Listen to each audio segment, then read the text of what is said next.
In 1853, American diplomats stunned the German royal court by arriving in simple black suits and ties instead of the normal ceremonial regalia.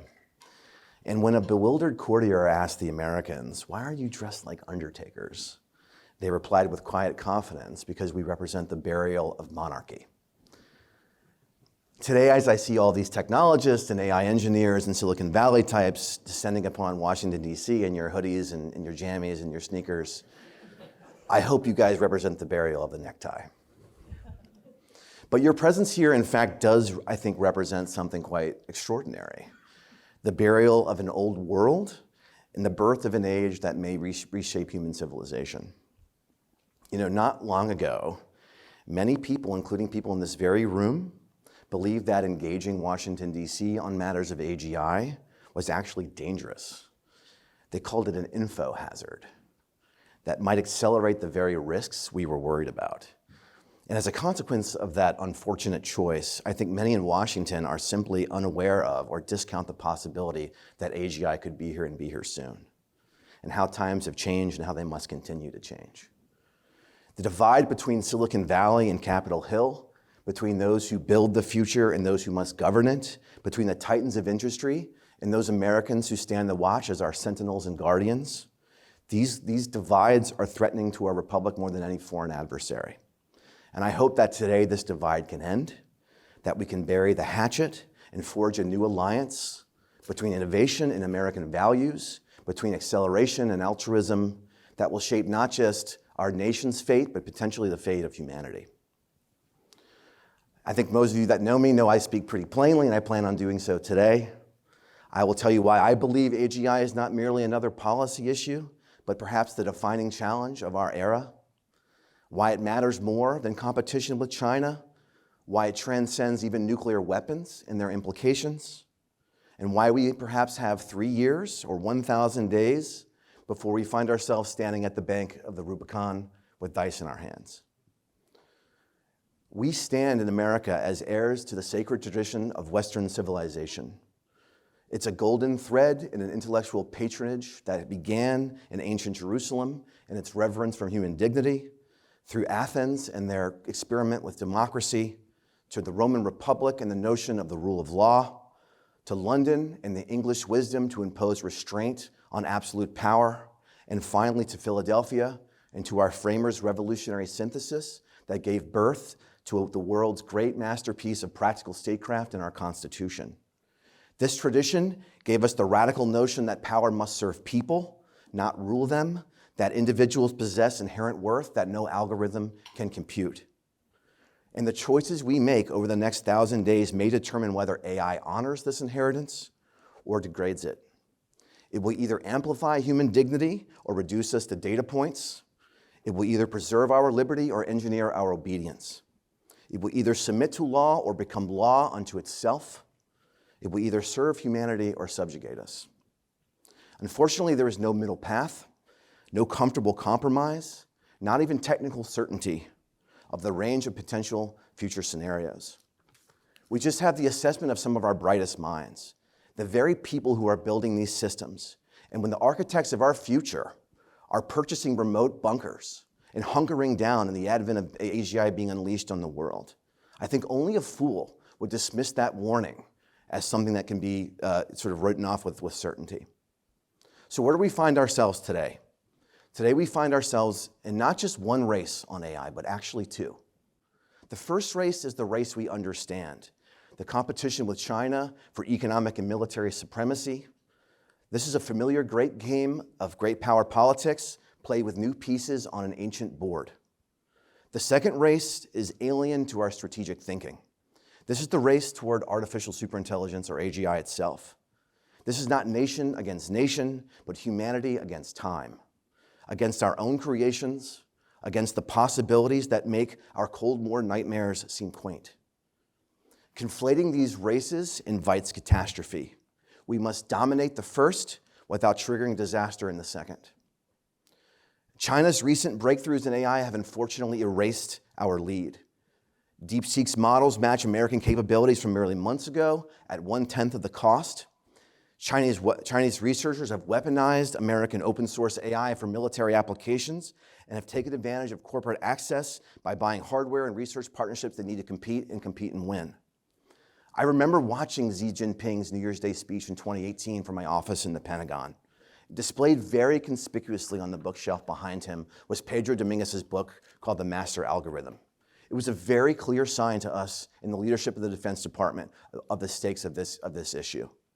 Beijing pursues AI dominance not just as an economic prize, but as the foundation for a new international order built on control and brought to you in part by the American technology industry. So what's at stake?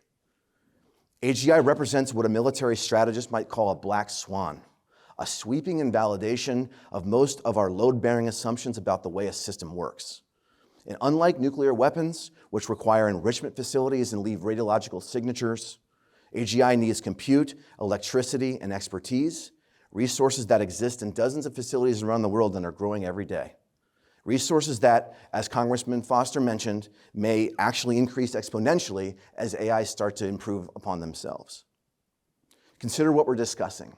AIs that are capable of designing novel bioweapons in minutes, more lethal than the last, WMD-grade cyber weapons that can evolve quickly, robotic lethal systems that make kill decisions autonomously, an overnight decapitation strike on government leaders with thousands of lethal autonomous drones and computer vision. Now imagine a system with these capabilities pursuing goals we never programmed, optimizing for outcomes we never intended, resisting our attempts to shut them down with an intelligence that vastly exceeds our own. This is not, unfortunately, a Dan Simmons novel. This is the assessment of some of our best scientists and the public assessment of each and every one of the leaders in the American frontier AI labs today. And once an AI superintelligence escapes human control, no army can defeat it, no firewall can contain it, no treaty can bind it. As my friend Max Tegmark said, the Terminator scenario is actually quite unrealistic because it implies that we have a chance. As a result, America faces the challenge that demands complete mobilization across three fundamental pillars: protect, promote, and prepare. The three Ps. Together they form our pathway to human flourishing. On protect, make no mistake, as nations wake up to the issue that AGI represents, that it could mean decisive and potentially permanent strategic advantage, the temptation for preemptive war may grow. We already hear whispers in war colleges and military journals and even shouts from Silicon Valley calling for solving the AGI problem through the use of kinetic strikes. Ideas like the bombing of data centers. This is not only irresponsible rhetoric, but it's taking hold in capitals around the world. War over Taiwan, with armies ready to fight over semiconductor fabs. Top AI scientists becoming targets of assassination. Cyber weapons designed to corrupt and sabotage training runs, and nations even threatening to release unaligned AI, the ultimate doomsday device, worse even than the assault nuclear weapon. So our response must be overwhelming and meet the needs of the moment. The first thing we must do is on the export control front. The fact that Chinese military researchers freely buy, steal, download, and then weaponize American technology represents a dereliction of duty that would have been unthinkable during the Cold War. We must shut down AI research partnerships between entities such as the University of California at Berkeley and Chinese Army-affiliated institutions like Tsinghua University. We must close loopholes in which U.S. companies such as Oracle can lawfully provide access to restricted chips to Chinese researchers through the provision of cloud services. We must grapple with the very difficult question of open source issues and establishing the threshold by which powerful model weights will no longer be permitted to be released into the public so that we can stop hemorrhaging our advantages to our adversaries and working at cross purposes with our chip controls. We need urgent, modified national security industrial program protocols applied at the frontier AI labs. And we need know your customer requirements for cloud compute service providers that prevent adversaries from training on American infrastructure. On the military deterrence side, unfortunately, I see the potential for significant global conflict on the path to AGI. I think this is an assessment shared by my colleagues at RAND. If nations perceive a permanent disadvantage for failing to achieve AGI first, or worse, worry about what some of you in industry have actually called, and maybe even planned for, pivotal acts, or in other words, the idea of an unlawful use of an AGI to disable other AGI programs, this is a dangerous situation we find ourselves in. I would argue that with our closest ally in the UK, we must be ready to deter aggression on the path to AGI. We need to accelerate President Trump's Golden Dome initiative and develop contingency plans for threats ranging from special operations forces raids to hypersonic strikes to non-kinetic attacks to assassination attempts of leading AI researchers. It's not that these scenarios are something that I want to come to pass. They are just, if you extrapolate what's happening time now and you look right around the corner, it's sort of obvious what will end up happening. Next, we really need to consider the resiliency of our critical infrastructure. Every power grid, financial network, and communication system was designed for human speed threats, and unfortunately that world, or fortunately, that world is dying. We must rebuild for machine speed defense and rebuild urgently. And the message to our adversaries must be crystal clear. The United States will not seek war, but we will be prepared to respond to hostile aggression. Next, we must pour resources into perhaps the most critical defensive technology of all, ensuring AI systems do what we intend and not what we fear. This means funding alignment research at levels matching the Manhattan Project. It means creating specialized programs and growing the cadre of research capacity in the United States for interoperability, robustness, and control measures for advanced AI systems. It means building an AI immune system that can detect and counter misaligned behavior and developing shutdown mechanisms that cannot be overridden by superhuman intelligence. Next, there is no protection, or protection without promotion is paralysis. America must not just defend, but dominate through construction and deployment, through adoption and diffusion, through deregulation and acceleration. The Department of Defense needs to be twice as lethal at half the cost. We need to shatter the bureaucratic barriers that keep AI out of the hands of our warfighters and our intelligence professionals. What took years must take months. What took months must take days. We need to deploy urgently the American AI stack globally and give our allies an option before they're forced to choose from alternatives. I know the UAE agreement that this administration reached was quite controversial, but I think with the right security protocols in place, we might need 20 such more deals. AGI energy demands are something that we are not ready yet to meet. I think by some estimates, we have a 64 gigawatt shortage by 2030. We need the power plants, the data centers, the cooling systems, and this is our generation's interstate highway program, our Apollo program, measured in computations, but not concrete. Last, we must prepare for the range of potential future contingencies. First and most critically, we need to create total situational awareness for members of Congress and for the executive branch. We need radical transparency between the frontier labs and the government.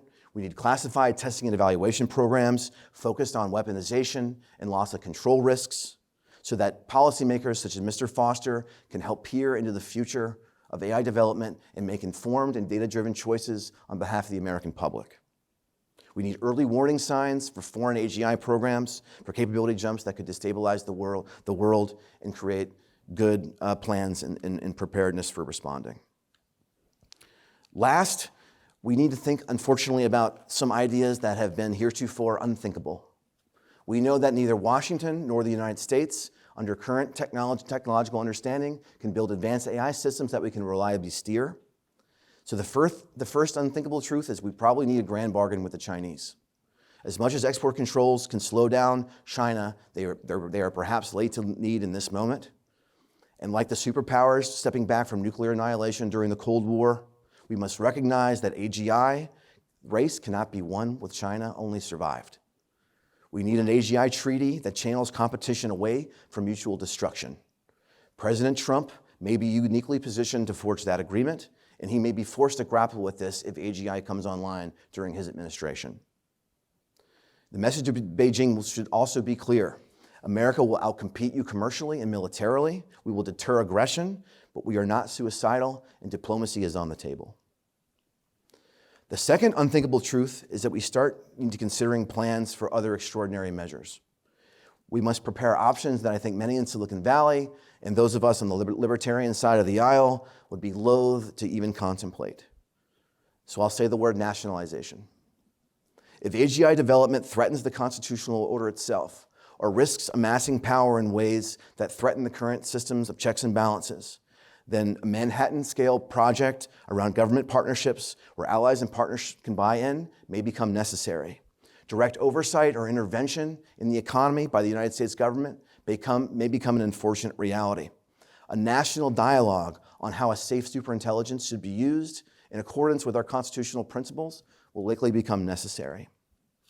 So what is the choice before us? I think we have one chance to shape AGI's arrival. Already, as I talk to members of Congress and members of the previous administration, members of this administration, members of industry, everyone I talk to, many of them are throwing their hands up and saying, there's nothing we can do to stop this.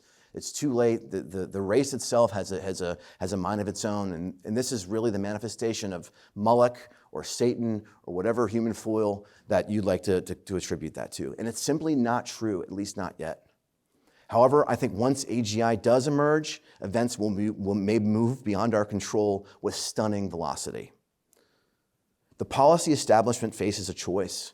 We can treat AGI as merely another technology to be integrated into existing frameworks, or we can recognize it as the most consequential development in human history and prepare accordingly. The former path offers bureaucratic comfort and the path of least resistance. The latter may assure human flourishing. I will conclude here with a call to action. First, to the technologists, your government needs you, not in advisory roles, but in positions of authority. The gap between Silicon Valley's understanding of where this technology head and Washington's is perhaps the greatest strategic threat to effective decision-making on this issue. And your brilliance can be decisive in helping shape the choices that we make in the next few years. Second, to our policymakers, every month of delay reduces your future choices and compounds our vulnerability. The luxury of deliberation belongs to challenges that evolve slowly, and unfortunately, AGI does not. I was a senior in high school at Benedictine Military School on September 11th, 2001. The war and terrorism shaped who I became. I spent a lot of time in Afghanistan. I studied deeply how it was possible that we failed to connect the dots and stop the Islamists from killing 3,000 Americans on that fateful day. Our failure on 9/11, just like our failure on Pearl Harbor, and just like our failure potentially with this issue, was not one of a lack of data or technical expertise, it was one of imagination. We see the warning signs today. A few executives at top AI labs have the courage to speak openly about the issues, and so I implore you not to let another 9/11 happen while you stand the watch. Last, we need to recognize that American AGI leadership is not about maintaining hegemony. It's about assuring that when humanity's most powerful technology emerges, it reflects American founding principles rather than authoritarian control. The United States has prevailed in previous strategic competitions, but each required us to recognize when the nature of that competition had shifted fundamentally. And I believe that AGI represents such a change. It demands strategies that seem radical today only because our thinking has not caught up to the technology. We stand at the Rubicon River, and before we say alia jacta est, we need to think deeply about what it is that we need to do. What we do in the next 1,000 days may echo in the next 1,000 years. And the question is not whether we have the capability to lead. The question is whether we will exercise that wisdom to lead while leadership still matters. Thank you so much, and I look forward to your questions.